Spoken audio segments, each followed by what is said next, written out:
You asked for it, so here are some more chaotic D&D tales from my table. The group, still low level at this point, traveled to what appeared to be a haunted mansion. Naturally, the sorcerer decided to take a look around. Alone. Most of the rooms on the ground floor had already been explored, but there was one room left. One with a big door. A big keyhole.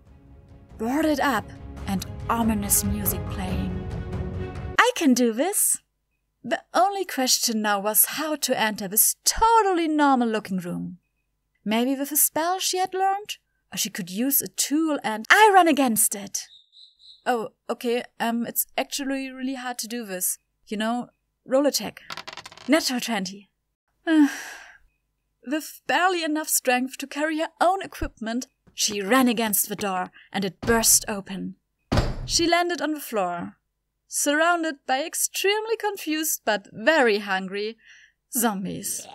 Verdammt. She was saved by the group, but they definitely didn't learn the lesson, because in the same session the monk walked right into a trap, all by himself. Dragon Destroyer arrows were the sort of MacGuffin that the group had to get from the kingdom for the final battle. You might remember this from the last video. But what I didn't mention was there was another plot unfolding. Callista, the tiefling warlock, had been abandoned as a child. And the longer the campaign went on, the more clues were there that she might be of royal descent. And the clues all pointed to this kingdom. You see, Callista, like any good D&D character, grew up alone in the forest. Well, not alone at first, she had Carl. Okay, a quick tangent. I had given each player the task of creating an NPC for their backstory. I was expecting epic names like Aragon, Daenerys and Morpheus. And they gave me Carl, Gustav and Ken. So Carl taught her everything about surviving in the wild and interacting with people. But he mysteriously disappeared years ago, until Callista had a vision that he was currently in Nephos. But the city was on lockdown and the royals were looking for a tiefling girl of Callista's age. So they had to sneak in and launch a rescue mission. But after not being so stealthy, a message spread through the town. 2 people were about to be executed for treason. And both were really good friends of the party. Well, okay, one was, but the other one was still an aunt of 2 of them. It's not my fault the villain rolled so badly on the kidnapping roll. And so a rescue plan was hatched, and the next day the group waited for the turn. As soon as the hostages were on stage, the sorcerer teleported to them. And all hell broke loose. Somewhat literal. Das macht überhaupt keinen... Was soll das überhaupt sein? Queen Mother activated an anti-magic field. Her amulet exploded, releasing a giant demon and turning the town square into a field of lava and debris. Spells, attacks and screams filled the air in seconds. While the king and queen seemed to have no idea what just happened, the Queen Mother was more active. Oh no, not my estranged aunt. She began to fly into the air, getting higher and higher and...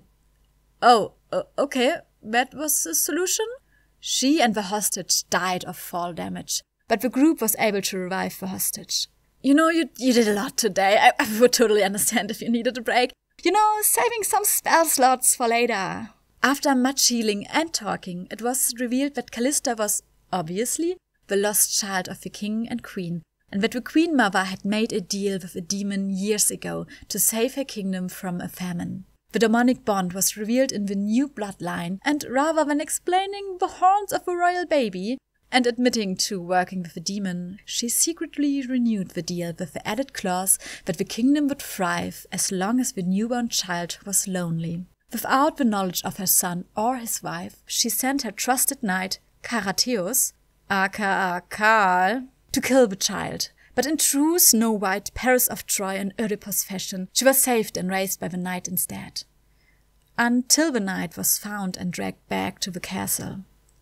So now the found or kidnapped family and the family by blood were finally reunited. This left only one embarrassing thing. The fact that Evelian had basically killed her grandmother. which became a running joke, but got really absurd when the next campaign a doppelganger took the form of a grandmother of the same player's character as Callista and was killed by the same player again. Well, he was a ranger, so I guess that was his favorite enemy.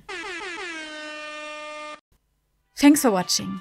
We are really close to our goal of 2,000 subscribers this year, so if you want to help this community get there in time, please subscribe. Also tell me what your funniest NPC name was.